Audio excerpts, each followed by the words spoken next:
오늘은 창세기강의 57번째 시간으로 26장 1절로 11절 말씀을 통해 하나님의 말씀이 들릴 때 순종이 축복입니다 라는 제목으로 말씀을 전하며 주시는 은혜를 받고자 합니다. 오늘 본문은 어디서 본 말씀을 다시 보는 것 같은 생각이 들게 해주는 말씀으로 여겨질 것입니다. 이삭이 태어나기도 전에 아버지 아브라함이 행한 약속의 땅 가나안의 흉년이 들자 약속의 땅을 떠나 애굽으로 내려갔던 일과 그 애굽 땅에서 바로 왕에게 그리고 또 시간이 지나 그랄 땅에 갔을 때 아비멜렉 왕에게 자기 아내를 누이라 속인 그 잘못을 마치 카피라도 한 것처럼 그대로 재현하는 듯한 모습을 보여주고 있는 것이 오늘 본문의 내용입니다. 본문은 아버지 아브라함이 죽은 후 이삭에게 일어난 사건으로 여겨집니다. 만약 아브라함이 살아있을 때라면 아들 이삭이 어떻게 해서라도 애굽으로 내려가지 못하도록 말렸을 것입니다. 그것이 얼마나 하나님 보시기에 바르지 못한 것인지 그가 직접 깨달았기 때문이죠. 그리고 그랄 땅에 이삭이 그 아내 리브가를 누이라고 부른 것을 또한 말렸을 것입니다. 그런데 이삭이 애굽으로 내려간 것이나 아내를 누이라 속이는 것을 보았을 때 아브라함이 세상을 떠나고 이삭이 독자적으로 족장이 되어 공적으로 자신을 드러낸 첫 모습을 성경에 기록하여진 것으로 보여집니다. 자, 그렇다면 이때 이삭의 나이는 제일 적게 잡는다 할지라도 75세가 되었습니다. 75세로 본다면 아버지 아브라함이 가나안 땅에 들어갈 때 나이와 같았습니다. 그렇다면 이 기근은 아브라함 때 이후 최소 100년 이후에 온 것으로 여겨집니다. 오늘 이런 백그라운드를 가지고 오늘 본문을 보겠습니다. 오늘 본문 1절에 이렇게 이야기하고 있습니다. 아브라함 때에 첫 흉년이 들었더니 그 땅에 또 흉년이 들매 이삭이 그랄로 가서 블레셋 왕 아비멜렉에 이르렀더니 여기 나오는 아비멜렉은 20장에 나오는 아버지 아브라함과 썸띵이 있었던 아비멜렉과는 다른 사람입니다. 그리고 아비멜렉은 왕의 이름이 아니고 애굽 왕을 바로라 즉 파라오라고 부른 것처럼 그랄 왕을 칭하는 칭호라고 전에 말씀을 드렸습니다. 그리고 그날은 부족의 이름입니다. 즉 부족 국가의 이름이고요. 블레셋은 그랄 지경에 분포되어 사는 족속의 이름입니다. 블레셋은 함의 후손들입니다. 10장 6절에 보면 함의 이 족보가 나오는데 함의 아들들은 구스와 미스라임과 북과 가나안이요 이렇게 말하고 있으면서 10장 13절로 14절에 이어서 보면 미스라임은 루딘과 아나님인과 르하빈과 납두힘과 바드루심과 가슬루힘과 갑도림을 낳았더라. 가슬루힘에게서 블레셋이 나왔더라. 이렇게 이야기하고 있습니다. 즉 블레셋은 함의 후손들이라는 것이죠. 오늘 본문 1절에 당시 이삭은 25장 11절에 보면 가나안 남쪽 거의 끝 부분에 있던 브엘라헬로에 살고 있었음을 우리가 알고 있습니다. 그곳에서 아버지 아브라함이 가나안 땅에 와서 얼마 시간이 지나지 않아서 첫 흉년이 들었을 때와 같은 이삭의 때에도 이 가나안 땅에 흉년이 들었다라고 성경 이야기하고 있습니다. 그래서 이삭도 아버지 아브라함처럼 찾아온 흉년을 피하기 위해 수온이 풍부한 나일강이 있는 애굽으로 내려가려고 했습니다. 그래서 1차적으로 애굽과 가까우면서도 상황이 나은 그랄에 머물고 있다가 그것도 더 이상 여의치 못해서 견디기 어려운 생각이 들겠다라면은 애굽으로 내려가려고 일단 아비멜렉이 통치하고 있는 그랄 지역으로 들어갔다라고 성경은 말하고 있습니다. 이삭이 그랄로 가서 블레셋 왕 아비멜렉에 이르렀다라는 말은 이삭이 도움을 청하려고 아비멜렉 그 왕을 방문했다는 의미가 아니고요. 그랄 왕 아비멜렉이 다스리는 지역으로 들어갔다라는 그 의미입니다. 그랄 지역에 들어간 이삭에게 하나님께서 나타나 이렇게 말씀하십니다. 2절에 여호와께서 이삭에게 나타나 이르시되 애굽으로 내려가지 말고 내가 내게 지시하는 땅에 거주하라 라고 말씀하십니다. 내가 내게 지시하는 땅은 현재 이삭이 머물고 있는 그랄 땅으로 보는 견해도 있고요. 그랄 땅을 포함한 더 넓은 광범위의 가나안 땅으로 보는 견해도 있습니다.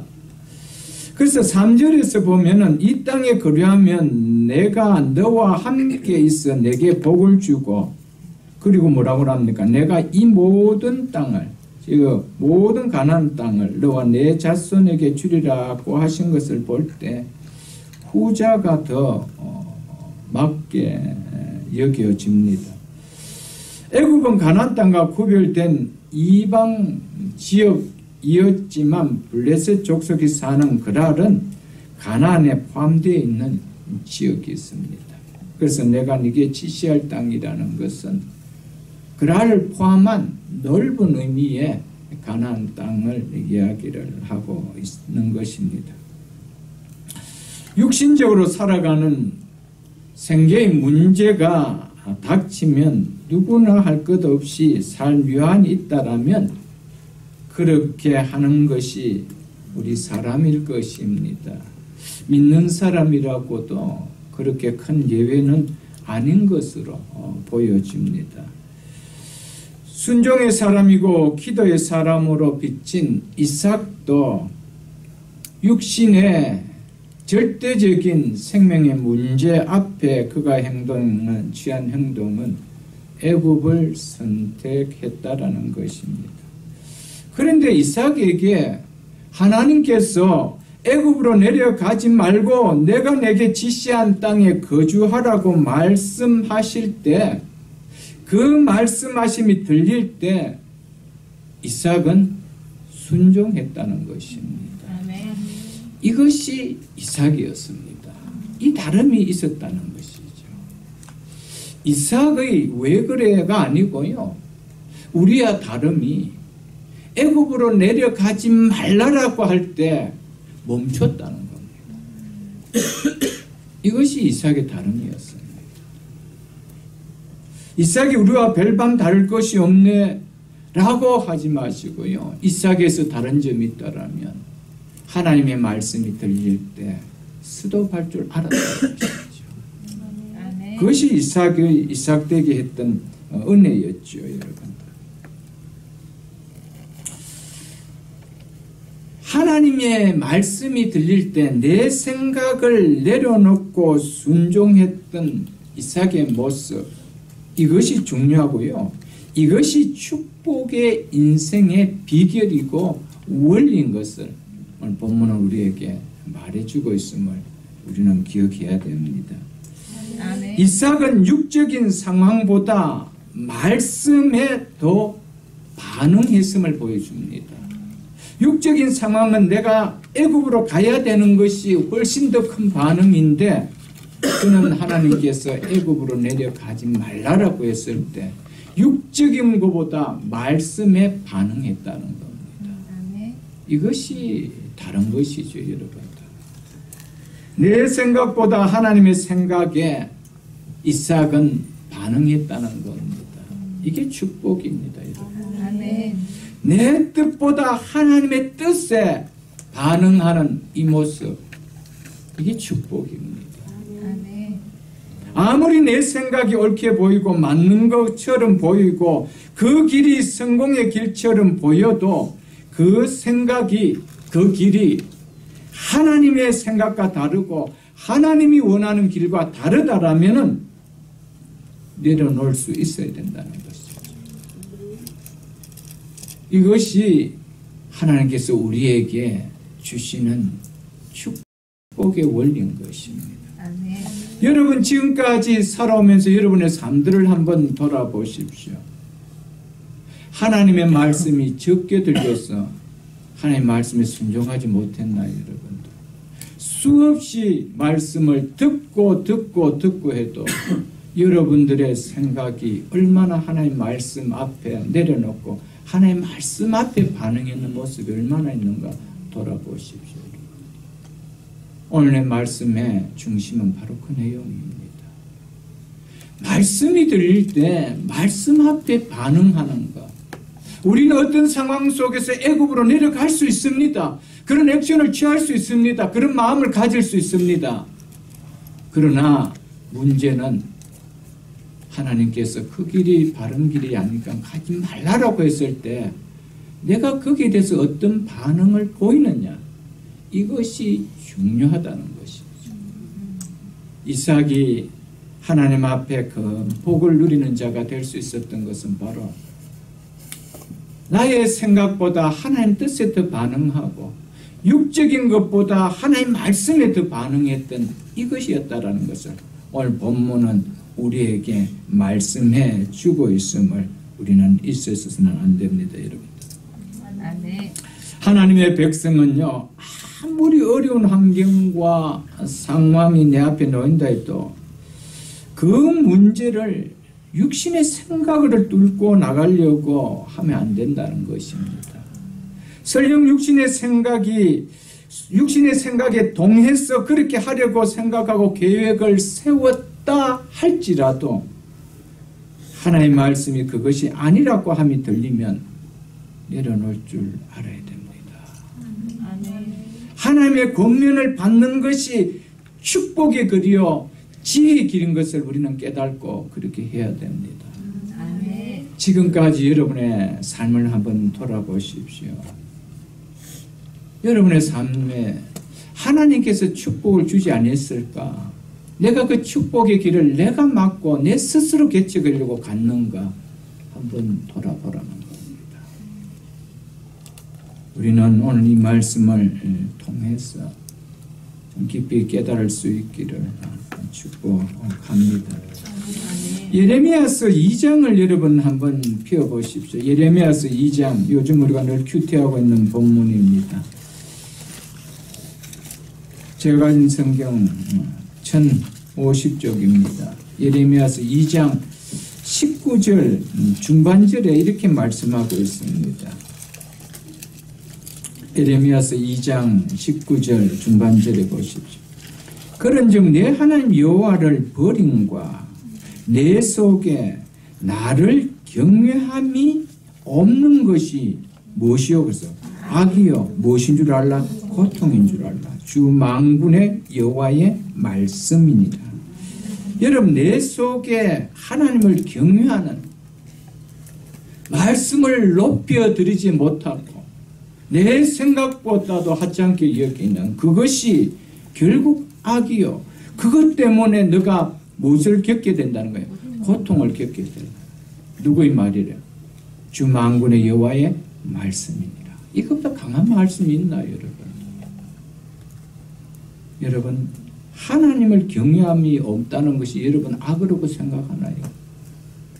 내가 하나님을 경외하지 못한 것 때문에 여러분 그것이 악인 줄 알고 하나님 앞에 회개해 보셨나요, 여러분? 여러분, 하나님의 말씀에 순종하지 못한 것 때문에 그것이 악인 줄 알고 우리가 회개해 보셨나요, 여러분들? 성경 그걸 악이라고 이야기합니다. 그냥 잘못이 아니고 악이라고 이야기합니다. 그리고 그건 악의 길이기 때문에 반드시 악의 결과를 거두는다는 것이, 그것이 뭡니까? 고통인 줄 알라라는 거예요. 7장도 한번 펴보십시오. 예레미야서 7장도요.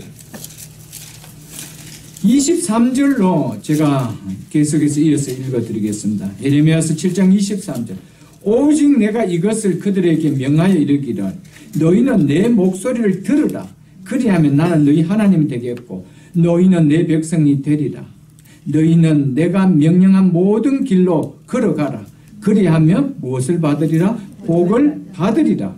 그렇게 내가 하였으나 그들이 뭐하지 아니하며 순종하지 아니하며 귀를 기울이지도 아니하고 자신들의 악한 마음에 꾀와 완악한 대로 행하여 그 등을 내게로 돌리고 그 얼굴을 향하지 아니하였으며. 여러분, 하나님 말씀에 순종하고 귀를 기울이지 않는 것이 뭐라고 해야 합니까? 자신들의 악한 마음이라고 성경은 이야기하고 있습니다. 좀 신중하게 우리는 좀 이 말씀을 귀담아 들어야 됩니다. 26절 보십시오. 너희가 나에게 순종하지 아니하며 귀를 기울이지 아니하고 목을 굳게 하여 너희 조상들보다 악을 더 행하였느니라. 말씀을 순종하지 아니하고 하나님 말씀에 귀를 기울이지 않는 것을 악이라고 이야기합니다. 오늘 교회 나오는 성도들에게 이런 말씀을 전하면 웃기네라고 이야기할 것입니다. 여러분들, 하나님의 말씀을 말씀으로 들어주세요. 아멘.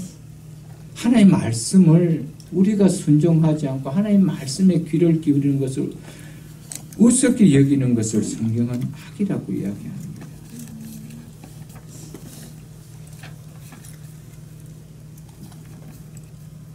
그래서 예레미야 17장도 한번 펴보십시오. 예레미야서 17장.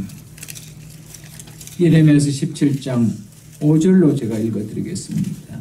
여호와께서 이같이 말씀하시나 무릇 사람을 믿으며 육신으로 그의 힘을 삼고 마음이 여호와께서 떠난 그 사람은 저주를 받을 것이다. 그런 사람은 사막의 떨기나무 같아서 좋은 일이 오는 것을 보지 못하고 광야 간주하고 근근한 땅, 사람이 살지 못하는 땅에 살리라. 즉 진정한 기쁨을 잃어버리는 인생이 되겠다라고 말씀하고 있습니다. 7절 보십시오. 그러나 무릇 여호와를 의지하며 여호와를 의뢰하는, 즉 하나님을 믿고 그 말씀에 순종하는 그 사람은 복을 받을 것이라.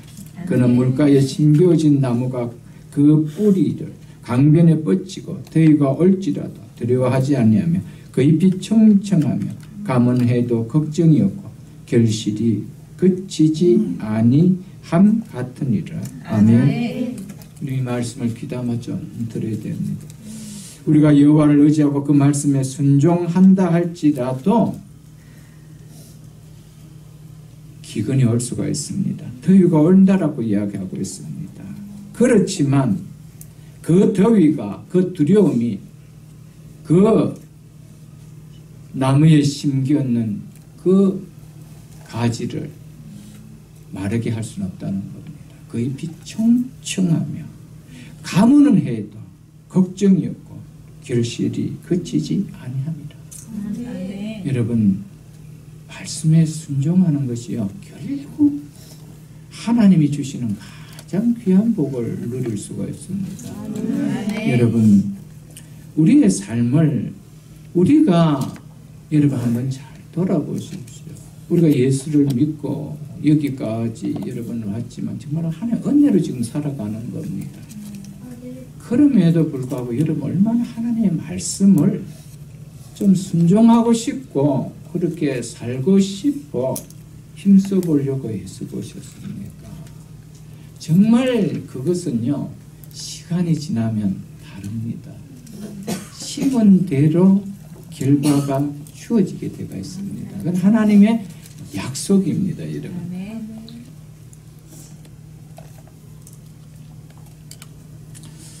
우리는 얼마든지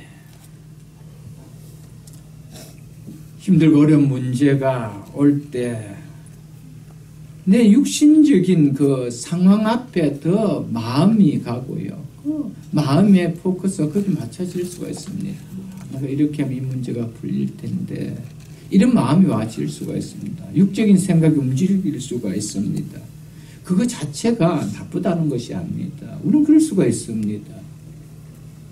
그러나 우리가 기도하고 말씀을 볼 때 그것이 아니라고 마음에 확신이 오고 그런 마음이 온다라면 내려놓을 수 있어야 된다는 것이죠. 거기에 하나님의 절대적인 축복의 은혜가 임하게 된다라는 것이죠. 이어서 그 이야기를 하고 있습니다. 3절을 보십시오. 3절 전반절을 제가 읽어드리겠습니다.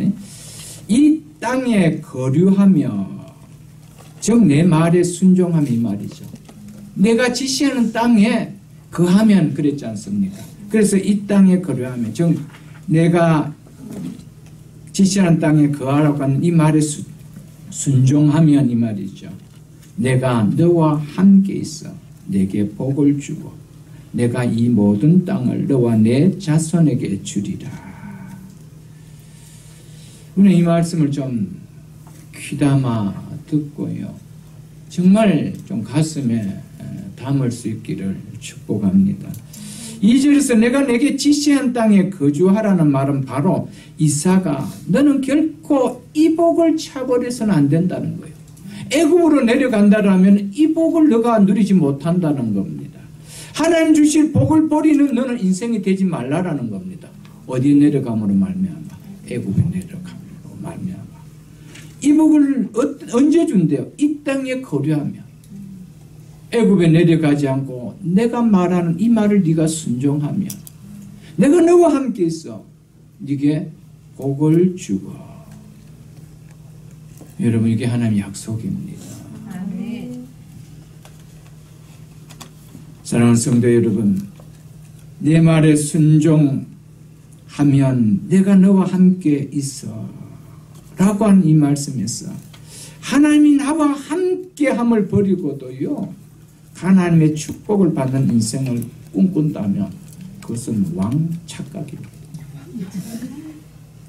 여러분, 하나님의 복은요 내가 너와 함께 있어서 출발합니다. 그런데 하나님과 함께함이 없는 신앙과 마음 가지고 내 인생에 꿈을 꾼다는 거예요. 하나님 축복해 주시는 꿈을 꾼다는 거, 그럼 착각 중에 착각이라는 것이죠, 여러분. 그래서 내가 너와 함께 있어 네게 복을 주고, 하나님이 함께 하시는 임마누엘이 없는 하나님 주시는 축복, 그는 내가 만든 것이죠. 하나님 축복의 원리는 절대 그렇지 않다라는 것입니다. 그래서 오늘 본문 23절과 24절에도 보십시오. 이삭이 거기서부터 부엘세바로 올라갔더니 그 밤에 여호와께서 그에게 나타나 이르시되 때 나는 내 아버지 아브라함의 하나님이니 두려워하지 말라. 내 종 아브라함을 위하여 내가 너와 함께 있어 내게 복을 주어 내 자손이 번성하게 하리라 하신지라. 여기서 또 한 번 하나님은 이삭에게 약속합니다. 내가 너와 함께 있어 내게 복을 주어. 여러분, 축복의 원리는 여기 있습니다.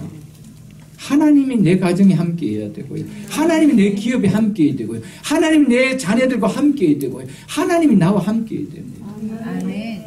하나님 나와 함께 하지 않은 삶 속에 여러분, 하나님이 주시는 축복의 원리는 내가 스스로 비켜가고 내가 스스로 만드는데 그것은 바벨탑을 쌓는 무너지는 축복일 것밖에 아니라는 것이죠, 여러분. 창세기 39장도 여러분 한번 펴보십시오. 창세기 39장 1절로 3절까지 제가 읽어드리겠습니다. 요셉을 이끌어 애굽에 내려가며 바로의 신하 지휘대장 애굽 사람 보디발이 요셉을 그리로 데려간 이스마엘 사람 손에서 이 요셉을 산이다. 여호와께서 누구와 함께 하심으로? 요셉과 함께 하심으로 요셉이 형통한 자가 되어 그의 주인 애굽 사람의 집에 있으니 그의 주인이 여호와께서 그와 함께 하심을 보며 또 여호와께서 그의 범사에 형통하게 하심을 보았더라 라고 이야기하고 있습니다. 아멘. 이 부분에 가서 다시 제가 그때 가서 설교를 드리겠습니다. 여호와께서 요셉과 함께 하심으로 요셉이 뭐한 자가 되었다? 형통한 자. 비록 노예로 팔려갔지만 하나님 그 인생을 형통케 해주셨다라고 이야기하고 있습니다. 형통케 된 그 원리가 뭐라고 이야기하고 있습니까? 하나님이 함께 하십니다. 요셉은 하나님과 함께 하기를 원한 그 믿음이 있었다는 것이죠. 23절도 보십시오. 39장 23절도. 간수장은 그의 손에 맡긴 것이 무엇이든지 살펴보지 아니하였으니 이는 여호와께서 요셉과 함께 하심이라. 여호와께서 그를 범사에 형통케 하셨더라. 두 번이나 요셉에 대해서 이야기하면서 하나님께서 요셉과 함께 하심으로 하나님께서 요셉을 범사에 형통케 하셨더라고 이야기하고 있습니다. 여러분, 아무리 세상 사람들이 절망스러운 환경 가운데 떨어졌다 할지라도 그곳에 하나님이 함께 하신다라면 일어서는 겁니다. 요셉은 어디에 떨어졌습니까? 노예 자리에 떨어졌고요. 감옥에 끌려가는 자리에까지 있었지만 하나님이 함께 하실 때 그 인생은 달랐다는 겁니다. 여러분, 우리가 어떤 상황 속에 나락에 떨어진다 할지라도요, 하나님이 함께 하시는 인생이라면, 하나님이 함께 하시는 믿음이라면 다른 거요. 일어서는 겁니다. 하나님이 범사에 그를 형통케 하십니다. 이거는 요셉과의 약속만이 아닙니다. 우리 모두에게 주신 하나님의 약속입니다. 사무엘상 18장을 여러분 한번 펴보십시오. 사무엘상 18장 구약성경 440쪽입니다. 이제 이 이야기가 이삭과 요셉을 지났어요. 다윗에게도 똑같이 이야기하고 있습니다. 사무엘상 18장 14절 다윗이 그 모든 일을 지혜롭게 행하니, 여기서 지혜롭게 행하였다는 것은 어디를 가든지 요셉이 승리하는 일을 그 이야기합니다. 한 번도 진 적이 없다는 거예요. 늘 지혜롭게 그 전쟁을 다 승리했다는 것이죠. 이유가 뭡니까? 여호와께서 다윗과 함께 계시니라. 아멘. 다윗이 잘나서 전쟁에서 이겼는 것이 아닙니다. 전술을 잘 살서 이겼는 것이 아니었습니다. 하나님이 함께 하셨기 때문이라고 이야기하고 있습니다. 그 뒤에 있는 사무엘하 5장도 한번 펴보십시오.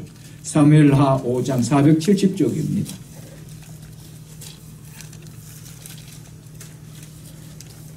5장 10절을 읽어드리겠습니다.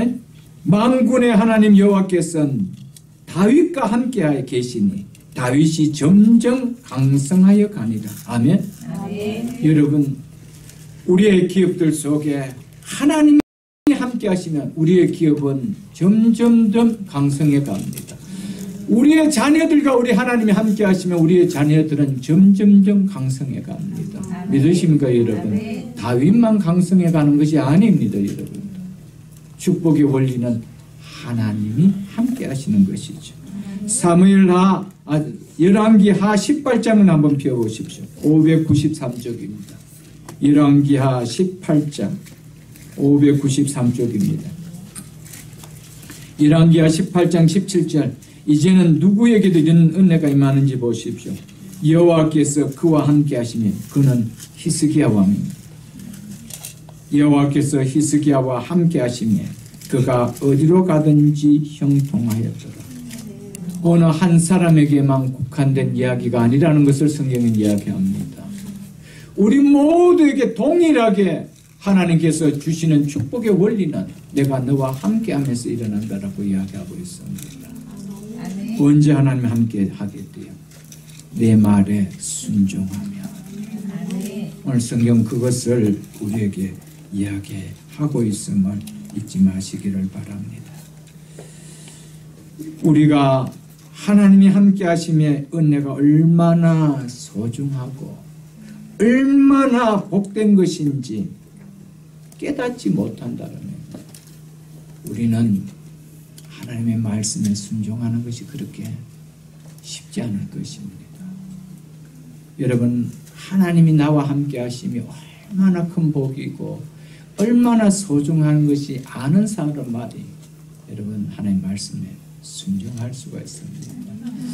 여러분, 하나님 앞에 말씀에 순종할 때 우리에게는 반드시 그 결과의 열매를 우리에게 가져다 줍니다. 오늘 그것이 오늘 본문을 통하여 주시는 내용이죠, 여러분. 그래서 6절에 보면은 이삭은 그 말씀을 듣고 이삭이 그랄에 거주하였더니라고 말씀하고 있습니다. 이 말은 이 땅에, 즉 가나안 땅에 거류하라는 말에 이삭이 순종했음을 보여주고 있는 것입니다. 말씀에 순종한 이삭을 하나님께서 약속하신 대로 어떻게 축복하셨는지 잠깐만 보고 넘어가겠습니다. 물론 다음 시간에 제가 이 말씀을 설명을 다시 설교를 해야 되기 때문입니다. 12절로 13절을 보십시오. 이삭이 거주했던 그 땅입니다. 이삭이 그 땅에서 농사를 하여 그의 100배나 얻었고, 히브리인들에게 100이라는 것은요, 생각하기 어려울 정도의 풍성함을 나타내는 표현을 할 때 100이라는 수를 씁니다. 그러니까 상상할 수 없을 만큼의 풍성한 추수를 얻게 되었다. 이 말입니다. 어떻게 해서 그의 100배나 이런 풍성한 추수를 얻게 됐다고 이야기합니까? 여호와께서 뭘 하심으로? 복을 주심으로. 어떻게 하면 복을 주시겠대요? 내가 너와 함께함으로. 이것입니다, 여러분. 이것은요, 말씀에 순종하는 자에게 주어지는 은혜죠, 여러분. 여호와께서 복을 주심으로 그 사람이 이삭이 장대하고 왕성하여 마침내 거부가 되었더라라고 성경은 이야기하고 있습니다. 여러분, 우리가 이 말씀을 얼마나 좋아할까요, 여러분?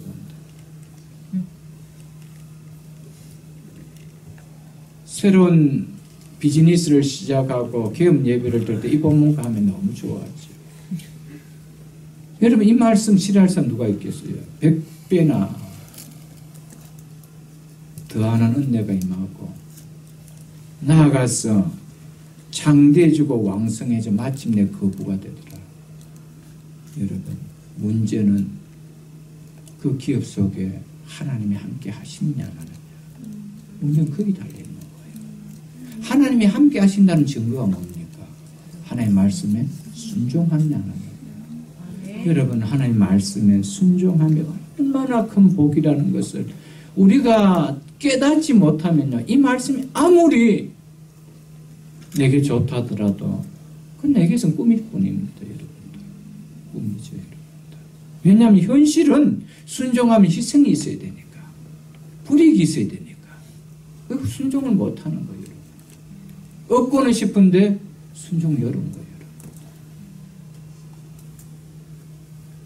생각해 보십시오. 이삭이 나일강에 가면 얼마나 더 살기가 좋겠어요.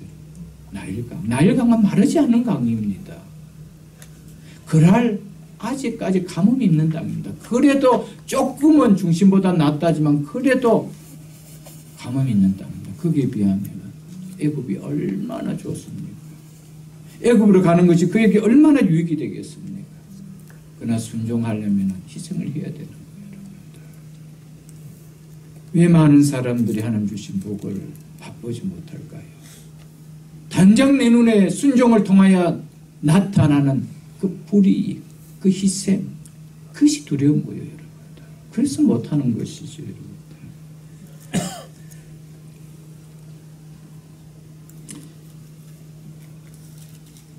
기근이 들어 피하려고 하는 상황임에도 불구하고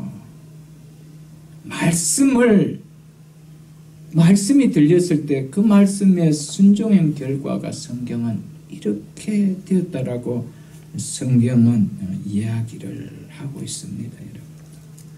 이 당시 무슨 특별한 농사에 기술이 있었을까요, 여러분들? 무슨 품종 개량 그런 것이 있었을까요? 없었습니다. 거기다가 더구나 이삭은 양만 치던 유목민이었습니다. 농사를 짓는다는 정말 의둔한 자였습니다. 여러분, 그럼에도 말씀에 순종할 때 이삭이 생각하지 못했던 것보다 풍성하게 성경은 누렸다라고 오늘 본문은 이야기하고 있음을 잊지 마십시오, 여러분들. 이것은 전적으로 이삭의 특별한 그런 농사 짓는 기술이 아니었습니다. 무슨 특별한 그런 방법이 있어서가 아니었습니다. 그래서 성경은 여호와께서 복을 주심으로. 믿으십니까 여러분? 복을 주심으로. 100년 만에 찾아온 흉년의 문제가 말씀에 순종할 때 상상할 수 없는 기적의 출수를 거두게 되었다라고 성경은 이야기하고 있습니다.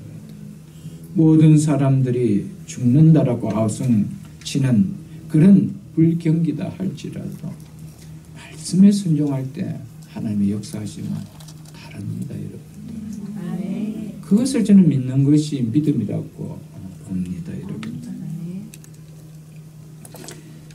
밤이 맞도록 흙거문질한 바로 그 자리, 그곳 말씀에 순종하고 그물을 던졌을 때는 똑같은 자리에서 똑같은 배에 똑같은 그물이었지만 달랐습니다. 다른 배를 가지고 간 것도 아니었습니다. 다른 그물을 싣고 간 것도 아니었습니다. 다른 사람을 태워 간 것도 아니었습니다. 똑같은 환경이었습니다. 똑같은 조건이었습니다. 다른 것은 단 하나, 말씀에 순종함이었습니다. 여러분, 다른 특별한 기술도 필요하겠지만 여러분, 그 기술 습득하기 전에 하나님 말씀에 좀 순종해 보십시오. 아멘. 우리의 가정과 우리의 자녀들이, 우리의 주신 기업들이 얼마나 다를까? 여러분 한번 궁금하지 않았어요, 여러분? 궁금하지 않았어요?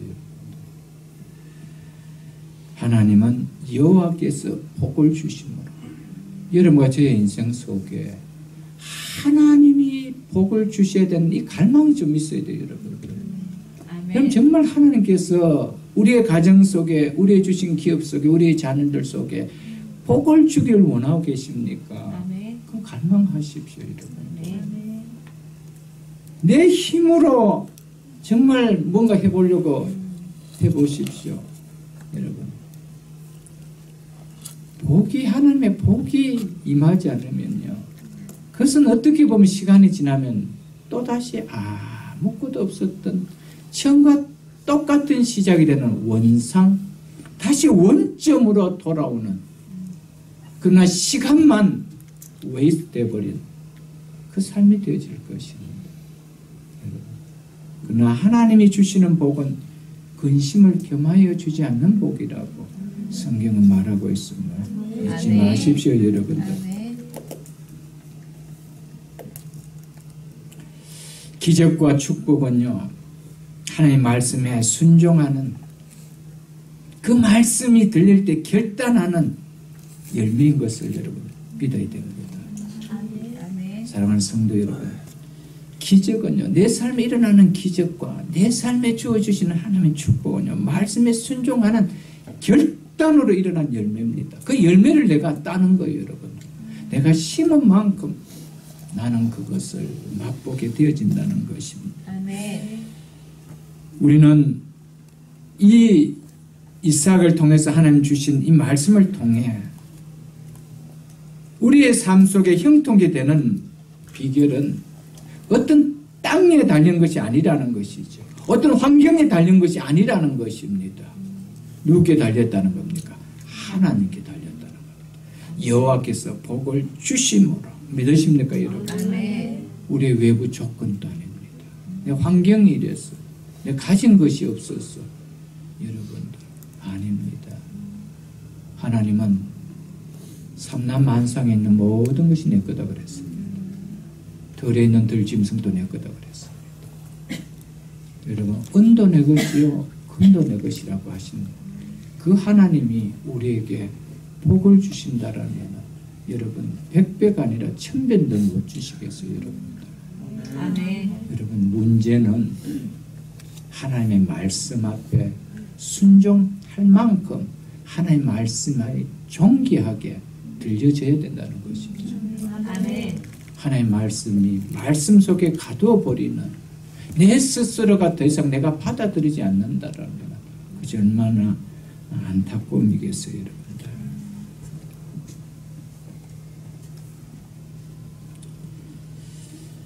하나님이 나와 함께 하신다라는 여기에 대한 확신이 있어야 됩니다. 확신이 있으면 우리는 우리의 삶에 어려운 문제가 있어도 그렇게 두렵지 않습니다. 하나님이 나와 함께 하신다는 이 확신이 있으면요. 여러분, 그렇기 때문에 어떤 어려움이 있어도 그 확신이 있는 자는요, 그 어려운 것 때문에 말씀을 떠나고 예배를 떠나고 하나님을 떠날까요? 안 떠나죠. 어려우면 어려울수록, 힘들면 힘들수록 하나님의 복이, 하나님의 기적이 더 갈망되어지기 때문에 더 순종할 수밖에 없는 거예요.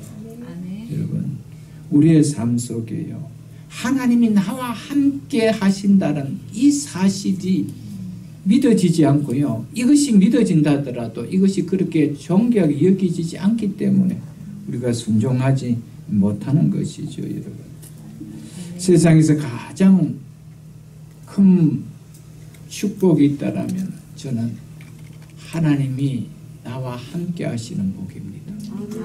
이거보다 큰 복이 있을까요? 하나님은 모든 우주의 주인이십니다. 그분이 나와 함께 하신대요. 만왕의 왕 되신 그분이 나와 함께 하신대요. 이거보다 큰 축복이 있을 거예요, 여러분들. 여러분, 신앙은 절대적으로 지식으로 가둬둬서는 안 된다라고 제가 어제 새벽 기도 때 말씀을 드렸습니다. 성경을 통해서 하나님이 어떤 분인지 내가 안다고 해서 그것이 내 삶에 적용되어지지 않는다라면 그것은 죽은 지식일 뿐입니다.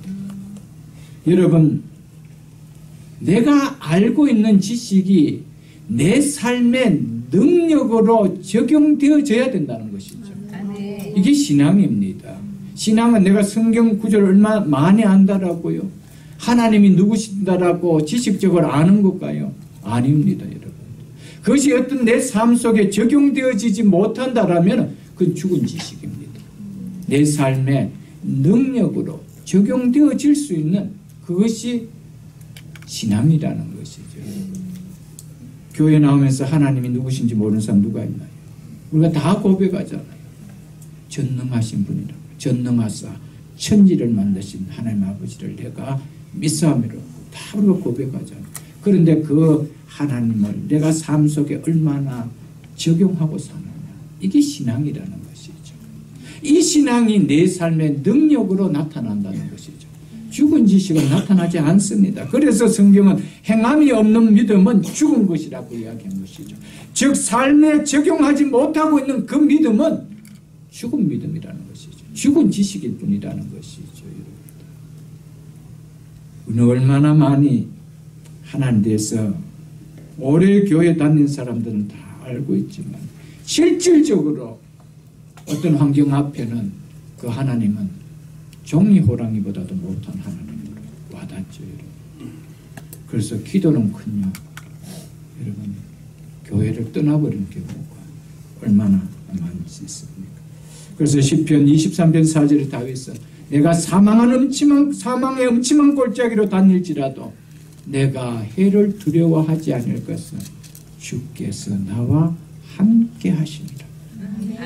하나님이 나와 함께 하시면 그는 믿었기 때문에 사망의 음침한 골짜기를 내가 지난다 할지라도 나는 그 사망의 해를 나는 두려워하지 않을 것이다.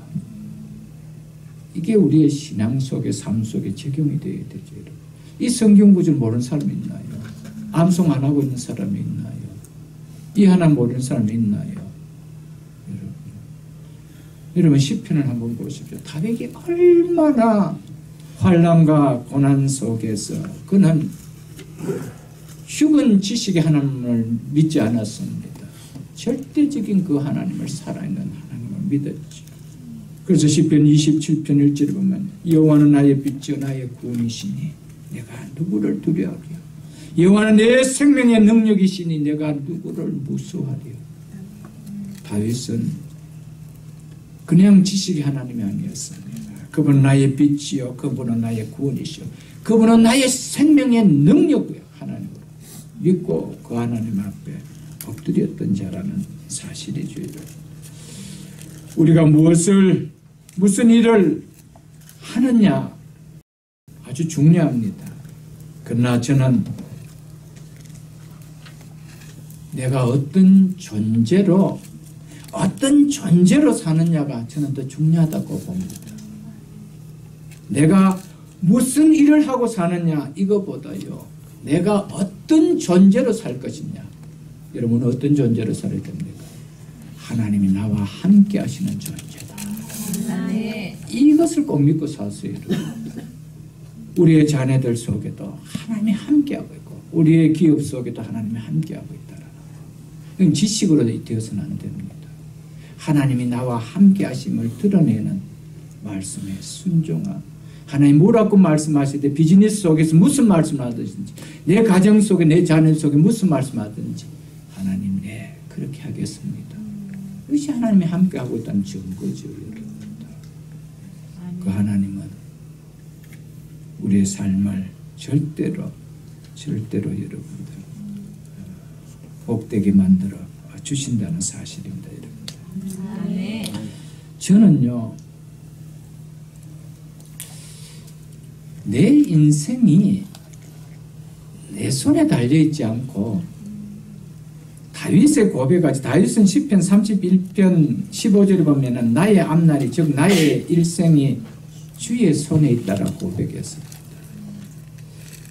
저는 내 인생이 내게 달려있지 않고 주의 손에 달려있음을 확실히 믿는 자보다 복된 자는 없다라고 생각됩니다. 아멘. 여러분, 내 인생이 내 손이 아닌 하나님의 손에 있다라고 믿는 사람은요, 절대적으로 하나님을 의존하고 삽니다. 절대적으로 하나님의 말씀에 순종하고 살아갑니다. 왜냐하면 내가 내 인생을 만들어갈 수 없기 때문에. 내가 내 인생을 만들어가 봐야 그것은 보기에는 좋아 보이지만 필경은 한치 앞을 내가 알지 못하는 사망의 길이 되어질 수 있기 때문에. 우리의 앞날을 누구만이 알고 계십니까? 하나님만이 알고 계십니다. 여러분, 내 인생이 내 손에 있다라고 열심히 내 힘으로 살아가는 사람하고요, 내 인생이 하나님의 손에 있는 줄 알고 전적으로 하나님 앞에 의지하며 성실하게 살아가는 사람하고요, 그 삶의 결과는 하늘과 땅의 차이입니다. 여러분, 부탁드립니다. 여러분의 자녀들 여러분의 손에서 키우려고 하지 마십시오. 하나님의 손에 맡기십시오. 하나님의 손에 맡긴다는 것이 뭡니까? 하나님의 말씀으로 키운다는 것이죠. 그 결과는 하늘과 땅의 차이입니다. 여러분의 기업, 여러분의 손에 붙들려고 하려 하지 마십시오. 하나님의 손에 맡기십시오. 그것이 하나님의 말씀에 순종하는 겁니다. 하나님 앞에 맡길 때 그때부터 책임 누가 지십니까? 하나님이 책임지시죠. 믿으십니까, 여러분? 그것을 우리에게 이야기해 주고 있음을 잊지 마십시오, 여러분들. 얼마든지 하나님께서는 이삭에게 애굽으로 내려가지 말라라고 말씀하시지 말고 내려가지 않도록 사전에 기근을 안 주시면 되지 않겠어요, 여러분? 그게 훨씬 더 쉽지 않나요, 여러분? 여러분 생각이 어때요? 왜 구태여 기근은 줘놓고 애굽으로 내려가지 말라라고 입만 아파하십니까? 그럴 필요 없잖아요. 그 가나안 땅에 기근을 주지 아니하고 그냥 거기 살도록 하면 얼마나 좋겠어요. 우리가 항상 원하는 게 그거죠. 우리가 항상 원하는 것이 그거죠, 여러분. 사랑하는 성도 여러분, 하나님은 아브라함도 마찬가지고요, 이삭도 마찬가지고, 이들이 누굽니까? 언약의 후손들이었습니다. 언약의 후손들에게도 어려움을 주실 때는 하나님은 하나님의 백성을 자동으로 만들어 가지 않는다는 것, 다듬어서 만들어 가신다는 거죠. 우리는 그 사실을 알아야 돼요. 우리는 예수 믿고 나면은요, 하나님께서 우리 속에 좋은 믿음이 되도록 그냥 칩 하나 넣어주는 거 아닙니다. 우리는 하나님 우리를 로봇으로 우리를 구원받게 해주시지 않았습니다. 자유의지 속에서 하나님 앞에 순종하면서 만들어져 가도록 하나님께서 행하셨다는 사실을 잊지 마십시오, 여러분. 아멘. 우리 속에 고난을 주지 않는다라면은 정말 내가 하나님을 제대로 믿고 있는지, 바르게 믿고 있는지, 이것이 바른 믿음인지 이러면 어떻게 알 수 있나요? 전혀 모릅니다. 전혀 모르고. 우리가 우리의 가정 속에, 우리의 일터 속에, 우리의 삶 속에 어려움이 던져져 보면요, 그때 나의 실체가 드러납니다. 정말입니다. 항상 햇빛이 있고요, 항상 먹을 것이 풍족하고요, 항상 프레이를 다니는 인생일 때는요, 난 내 자신을 잘 모릅니다. 그러나 어려움에 봉착해 보면요, 내가 그때 믿음의 사람인지, 그 믿음이 무늬만의 믿음인지 알 수가 있다는 것이죠. 믿는 사람에게 하나님께서 기근을 주시면 우리의 믿음을 점검하고 자라게 하기 위해서입니다. 하나님의 목적은요, 기근 주심의 목적이 절대 아닙니다. 하나님의 목적은 우리의 믿음을 세운 데 있습니다. 그리고 우리를 축복하는 데 있다는 사실이죠, 여러분들. 이 사실을 좀 기억하십시오, 여러분. 믿음의 사람이 되는 거 절대로 예수 믿고 나서 자동으로 되어지는 거 아닙니다. 말씀을 듣는 훈련, 그리고 순종하는 훈련으로 다듬어지는 것입니다. 이삭 보십시오. 이삭은 그 믿음에 좋은 아버지 아브라함의 아들이었습니다. 아버지 아브라함의 아들이었다라고, 이삭아 너 믿음 참 좋다라고 하나님 인정해 주지 아니었습니다. 그래서 아브라함에게, 이삭에게 그 믿음을 한번 스스로가 체크해 볼 수 있는 이 기회를 주셨죠, 여러분. 여러분, 우리 말씀을 통해서 이제 그 다음에 또 내려가서 이제 보면은 이삭이 아버지가 범했던 또 아내에 대해서 그런 실수를 또 범합니다. 여러분, 뭘 이야기하냐면 이삭은 보통 믿음의 사람이 아니었죠.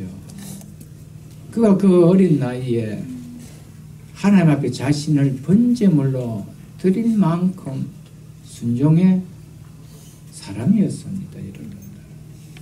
여러분, 내가 이런 믿음에, 과거에 이런 믿음이 있었기 때문에 오늘 현실 속에도 나는 이런 믿음이 있을 거라고 생각하지 말라라는 겁니다. 믿음은 매일같이 하나님은 체크하기를 원합니다. 아멘. 여러분 한번 돌아보십시오. 여러분 처음 예수 믿었을 때 그 뜨거웠고, 예수 믿었을 때 예배될 때 그 은혜가 지금도 동일하게 똑같이 가고 있나요, 여러분들? 여러분, 목사님들 안수 받을 때요, 대부분 다 웁니다. 이 길로 들어오게 된 것을 하나님 앞에 너무 감사하다. 그래도 나름대로 뜨거운 열정을 갖고 다 왔습니다. 과거에 그 하나님 앞에 자기 몸을 드리고 자기 삶을 드리는 헌신을 했다라고 해서 목회자의 믿음이 계속 좋던가요? 절대 그런 거 아닙니다, 여러분. 우리가 처음에 받았던 믿음 좋았다라고 그 믿음 주님 부르실 때까지 좋은 거 아닙니다, 여러분. 그것을 우리에게 보기를 원하는 거예요. 그것을 산산이 하나님 앞에 깨어버리게 만드는 거예요. 꿈 깨라는 거예요. 옛날 자랑하지 말라라는 것이죠. 너 현재를 자랑하는 거예요. 여러분, 세상 사람은 왕년에 이런 걸 자랑할지 모르겠지만 믿음의 사람은 내 왕년에 이거 자랑하면 안 돼요. 왕년에 나도 목사가 되려고 신학교 공부했는데 이런 이야기하면 안 돼요. 여러분. 나도 그때 교회에 이런 중직으로 있었는데 우리 집안에 이런 목사가 있는데 이런 이야기 하지 말라라는 거예요. 왕년에 이야기한 거 아니에요. 왕년에 내가 그래도 번제단에 내가 누워서 하나님 앞에 번제가 됐던 그런 믿음이었는데 자랑하지 말라라는 거예요. 너는 현실이 뭐라는 거예요. 아내를 누이라고 속이는 믿음밖에 하지 않느냐. 똑똑히 보라는 거예요. 그거 못 깨면 우리 믿음은 없는 거예요. 여러분들. 한 번 믿음 좋은 믿음이라고 영원히 가는 거 아니라는 겁니다. 아멘. 언약으로 세운 이삭을 세울 때 이렇게 훈련시키는 거예요. 여러분. 목회자도 마찬가지입니다. 그래서 늘 깨어있으라는 거예요. 여러분, 처음 장로 받을 때 그 마음으로 계속해 가던가요? 처음에 장로장립을 받을 때 얼마나 교회를 섬길 것 같지요? 나중에는 교회에 악을 끼치는 사람으로 바뀌는 것을 교회에서 너무 많이 보지 않나요, 여러분들? 왜 그러나요, 여러분들? 믿음은 한결같지 않다는 거예요. 그래서 우리는 항상 매일 무엇을 들어야 된다는 겁니까? 하나님의 말씀을 듣지 않으면 안 된다. 그래서 큐티를 해야 되는 거예요. 그래서 우리는 매일같이 하나님의 말씀을 보고 하나님의 말씀을 듣고 내가 순종하는 결단이 있어야 된다는 것을 우리에게 말씀하고 있음을 우리는 잊어서는 안 됩니다. 3절 중반절부터 5절까지 보겠습니다. 내가 내 아버지 아브라함에게 맹세한 것을 이루어 내 자손을 하늘의 별과 같이 번성케 하며 이 모든 땅을 내 자손에게 주리니 내 자손으로 말미암아, 여기서 궁극적으로 내 자손 예수 그리스도를 이야기한다라고 제가 아브라함을 통해서 이미 말씀을 드렸습니다. 내 자손을 말미암아 천하 만민이 복을 받으리라. 이것은 갈라디아 3장에서 잘 드러나고 있죠. 제가 말씀을 드렸습니다. 5절 보십시오. 이는 아브라함이 내 말을 순종하고 내 명령과 내 계명과 내 율례와 내 법도를 지켰음이라 하시니라. 아멘. 아멘. 아버지 아브라함에게 주셨던 약속을 다시 이삭에게 주시며 성취를 지금 약속하고 계십니다. 내가 내 아버지 아브라함에게 맹세한 것을 너를 통하여 내가 이루시겠다라고 이야기하고 있습니다. 그렇기 때문에 너는 애굽으로 내려가서는 안 된다는 것이죠. 그러면서 아브라함이 내 말을 순종하고 내 명령과 내 계명과 내 율례와 내 법도를 지켰음이라며 이는 아버지 아브라함이 하나님의 말씀을 순종한 것에 대한 결과로 주어진 것이기 때문에 너는 아버지의 순종으로 누릴 이 복을 이루지 않으면 안 된다라고 이야기하고 있습니다. 우리는 많은 경우에요, 아버지의 믿음보다 자녀되어만 믿음을 잃어버린 경우는 많이 봅니다. 아버지를 통하여 하나님께 주신 그 풍성한 축복의 은혜들을 자녀들 되어 다 쏟아버리는 것을 많이 볼 것입니다. 아버지로 말미암아, 아버지가 이렇게 순종으로 말미암아 내가 이 복을 주었는데 너도 네가 아버지 순종한 거지 당연히 순종하면 이 복을 이루어야 된다라고 이거 지금 이야기하고 있는 것이죠. 여러분 우리 자녀들 하나님 앞에 믿음으로 잘 살면서 내 대회 때 하나님 주셨던 이 축복을 자녀들에게 믿음 없이 물려주면 다 잃어버리는 거예요. 믿음과 함께 주셔야 됩니다. 이 복을 하나님께서 어떻게 우리의 가정에 주셨는지 생생하게 이야기하고 이 복을 너는 잃어버려서는 안 된다. 더 많이 하나님 앞에 영광을 돌리며 이루어드려야 되는 사람으로 자라야 된다. 우리는 신앙과 함께 주어야 된다는 것을 우리는 잊어서는 안 됩니다. 여러분들. 그러면서 하나님은 아브라함에 대한 기억을 이렇게 하고 계십니다. 아브라함이 내 말을 순종하고 내 명령과 내 계명과 내 율례와 내 법도를 지켰음이니라. 아멘. 하나님은 아브라함을 기억하는 것은 이것만 기억하고 계십니다. 지금 아브라함이 세상을 떠난 다음에 잘 보십시오. 아브라함이 부름을 받고 가나안 땅에 와서 처음 25년을 어떻게 보냈습니까? 애굽에 내려가는 실수도 했고요. 아내를 한 번도 아니고 두 번이나 누이로 속이는 죄를 범했지요. 이삭을 주신다고 했는데도 엘리에셀이 있으면 안 되겠습니까? 이제 더 나아가 이스마엘이면 안 되겠습니까? 했던 불순종을 친히 드러냈던 아브라함이었습니다. 그런데도 불구하고 하나님은 아브라함에 대한 기억은 뭐만 하고 계십니까? 아브라함이 내 말을 순종하고 내 명령과 내 계명과 내 율례와 내 법도를 지켰습니다. 사랑하는 성도 여러분, 하나님은 우리 마지막 인생의 타임을 내 앞에서 어떻게 살았는가 이거를 보기를 원합니다. 그리고 하나님은 그것만 기억하고 계십니다. 네가 왕년에 어떻게 살았냐 하는 건 관심 안 갔습니다. 내가 왕년에 하나님 앞에 어떻게 살았다 할지라도 지금 하나님 앞에는 불순종하는 믿음 없는 자같이 살아간다면 하나님은 그것을 기억하고 계신다는 것이죠. 우리가 과거에 정말 하나님 앞에 불순종하고 요나 같은 삶을 살았다 할지라도 지금 어떻게 사느냐, 내 인생의 마지막 골을 어떻게 끝내느냐, 하나님은 그것을 기억한다는 사실입니다. 아멘. 가장 큰 은혜는 정말 바울처럼 베드로처럼 가면 갈수록 믿음이 성숙해지랍니다. 아멘. 믿으십니까? 아멘. 그래서 6절에 하나님의 말씀에 순종해서 이삭이 그랄래 거주하였더니 라고 이야기합니다. 7절을 보십시오. 그곳 사람들이 그의 아내에 대하여 물으며 그가 말하기를 그는 내 누이라 하였으니 리브가는 보기에 아리따우라. 그곳 백성이 리브가로 말미암아 자기를 죽일까 하여 그는 내 아내라 하기를 두려워함이었더라. 24장 16절에 보면 리브가는 심히 아리따웠다라고 말하고 있습니다. 때문에 리브가의 미모가 그럴 사람들의 눈길을 끄는 것은 당연했겠지요.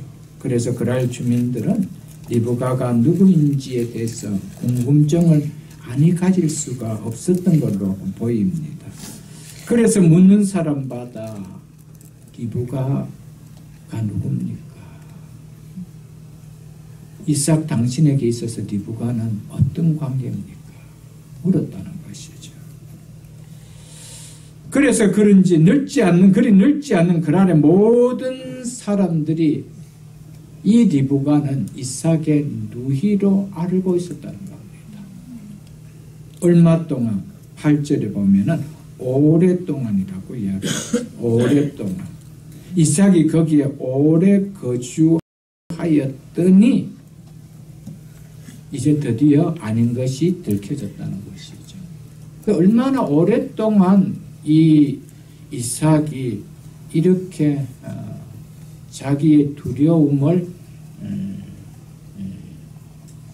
숨기기 위해서, 두려움을 이겨내기 위해서, 그것을 피하기 위해서 얼마나 속여왔는지를 보고 있습니다. 자기가 한번 보십시오. 정말 집안 피는 못 속이는 것 같아요. 왜냐하면요, 이것이요, 이삭이 태어나고 나서 아브라함이 그랬다라 모르겠는데, 아버지 하는 것을 보고 배웠거나 이렇게 하는데, 이삭이 태어나기 전입니다. 이삭이 태어나기 전에 했던 그 모습을요, 그대로 이삭이 아버지 모습을 카피해버립니다. 만일에 아브라함이 살았다라면 그거 보고 거의 기절했을 겁니다. 그렇지 않겠어요? 지금 내 모습. 우리에게 중요한 여러분 메시지를 던지는 말입니다. 여러분.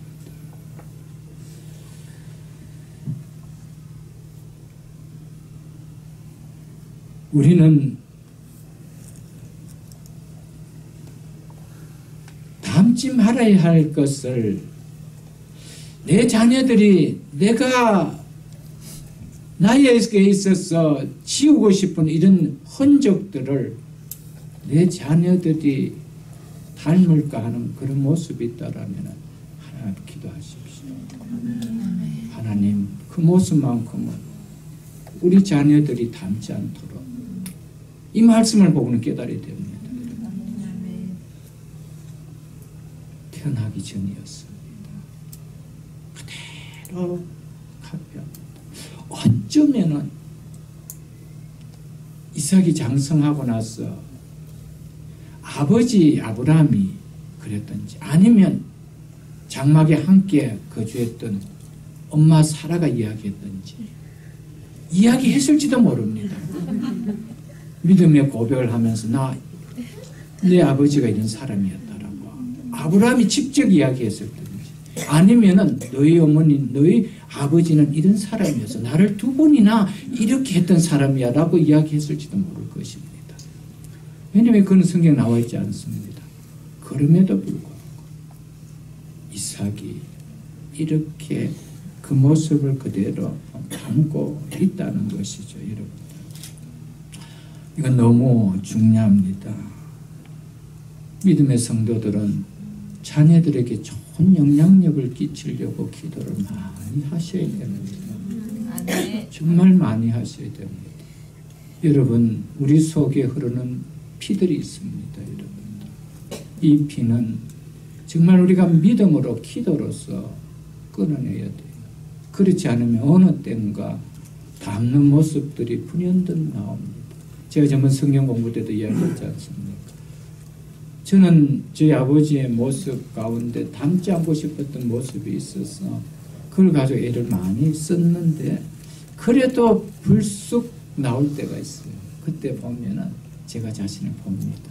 아, 이게 나오구나. 이런 모습이 있구나.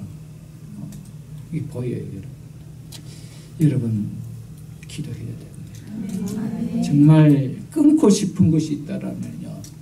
그것은 우리의 속에서 기도로서 그 흔적을 지우게 만들어야 돼요. 기도하지 않으면 안 돼요, 여러분. 여러분, 이 사실이 우리에게 너무 중요하다는 것이죠. 특별히 우리 성도들은 가정 속에서 우리 자녀들이 여러분 특별히 보면서 많이 배우게 되고요. 많이 닮게 됩니다. 우리는 가정을 통해서 자녀들에게 좋은 모습을 닮을 수 있도록 우리 애를 많이 쓰고 노력하려고 애를 써야 됩니다. 의외로 여러분들 정말 가정 속에서 또 새로운 가정을 꾸미기 위한 우리 자녀들이 꿈을 꿔야 될 공간으로 부모들이 만들어주고 보여줘야 되는데 의외로 너무나 많은 부분에 가정을 통해 자녀들이 상처를 갖는 곳이 되어지는 것을 너무 많이 봅니다. 그런 시대가 가면 갈수록 더 많습니다. 여러분, 특별히 이제는 믿음의 가정들 속에서는 이런 일이 없도록 우리는 많이 애써야 됩니다. 특별히 부모의 모습을 보고 자녀들이 나는 예수님을 안 믿고 싶어, 교회 안 다니고 싶어, 이런 소리가 나온다면 정말 잘못 살아요. 그건 정말 잘못 살아요. 오늘 하나님 앞에 정말 기도하고요. 그런 모습이 혹 생길까, 혹 그럴까 두렵습니다, 여러분.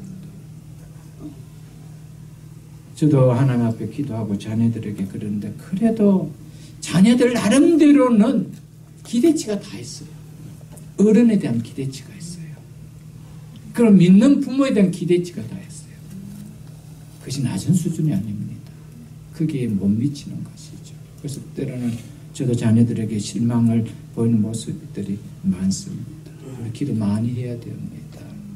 자녀들을 전에 제가 말씀드렸지만 우리 아버지가 우리 어머니가 장차 나의 배우자의 모델이 되어야 됩니다. 그렇다면 그건 정말 잘 산 겁니다. 우리는 그렇게 살아가야 됩니다, 여러분.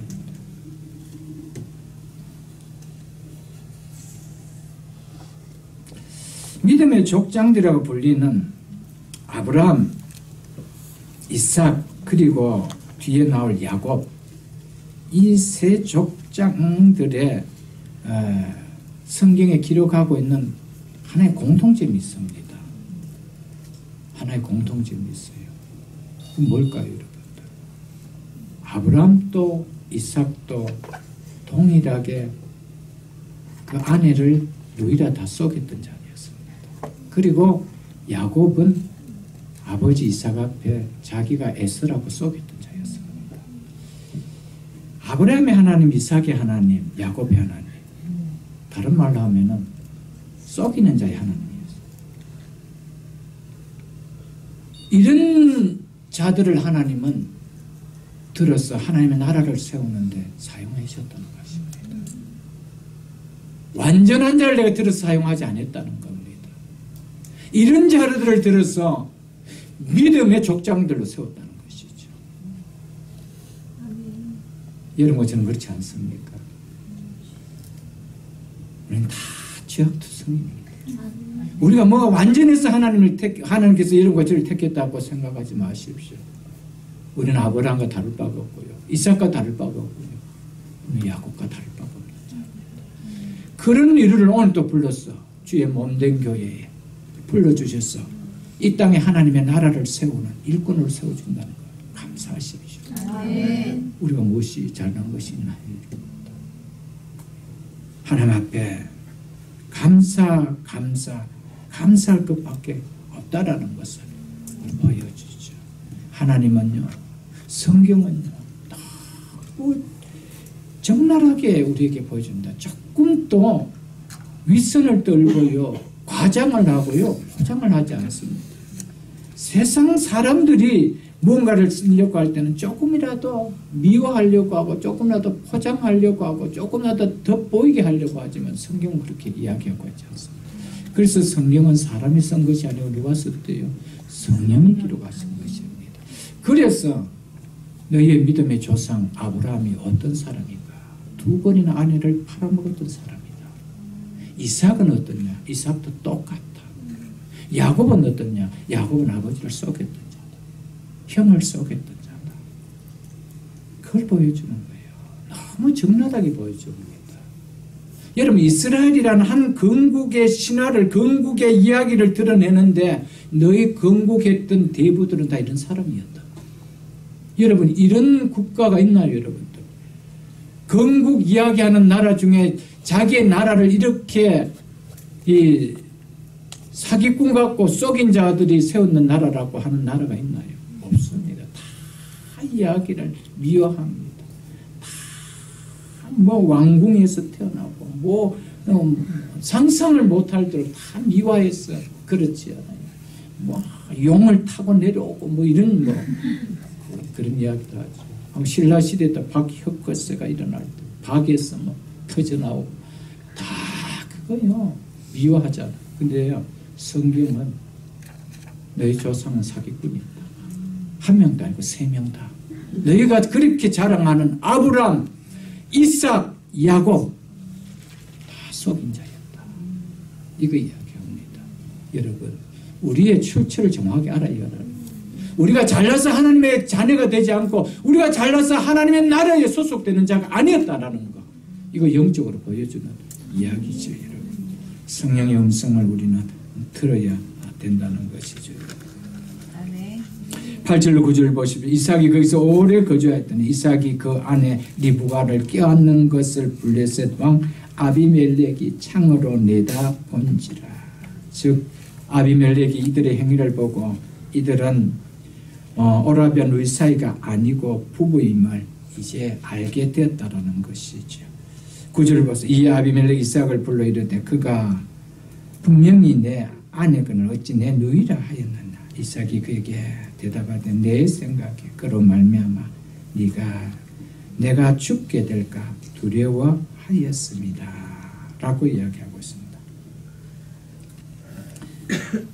자, 여기 보면요, 내가 지시하는 이 땅에 거류하면 내가 너와 함께 있어 라고 약속했습니다. 그리고 네 자손을 내게 복을 주겠다라고 했는데 그렇다면 죽는 거 아니잖아요. 내가 너와 함께 있고 네 후손들을 풍성하게 주시겠다 약속했는데 아브라함은 자기가 죽을 것에 두려움을 가졌다는 것이죠. 하나님의 말씀을 뒤로 물렸다는 것입니다. 여러분, 우리에게 이게 중요합니다. 이삭은 무엇 때문에 그렇습니까? 9절에 보면은 이삭이 그에게 대답하되 내 생각이 하나님의 생각보다 앞설 때 문제가 일어나는 거예요. 믿습니까, 여러분? 여러분, 왜 두려운 문제가 오고요? 왜 환경을 보면은 이거 어떡하지 이런 생각이 듭니까? 내 생각 때문에 그래요. 내 생각이 앞서니까 하나님의 말씀이 아니라는 것이죠. 그래서 성경에 보면은요, 믿는 우리에게 너 하나님의 사람아 믿음의 선한 싸움을 싸우라고 이야기합니다.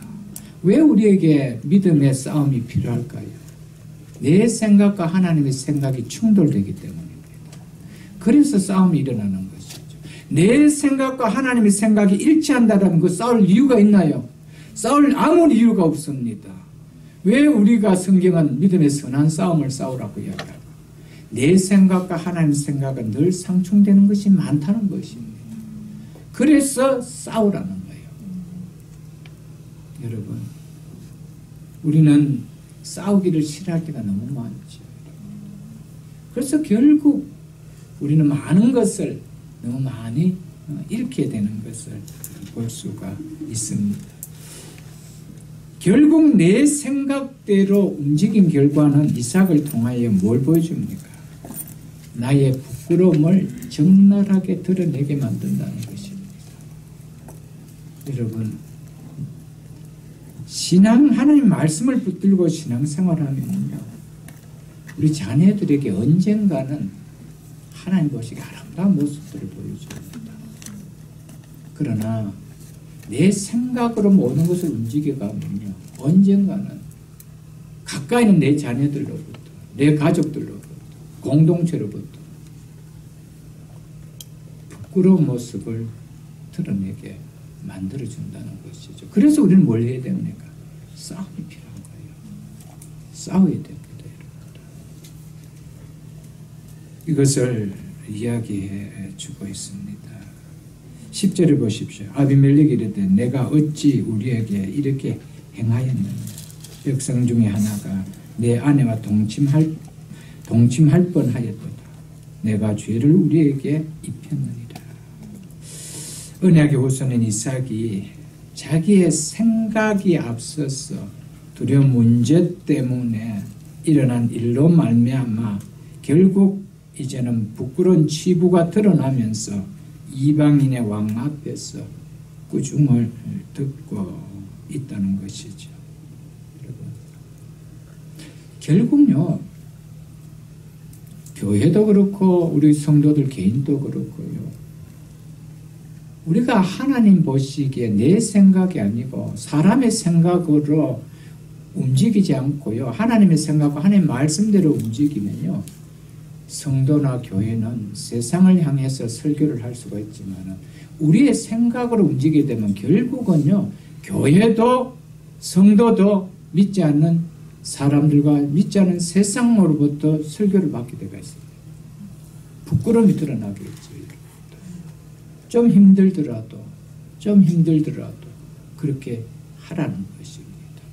근데 아브라함은, 이 이삭은 머무는 것까지는 하나님 말씀에 잘 순종했는데 여기 와서 적나라하게 자기의 모습의 현주소를 발견했다는 것이죠.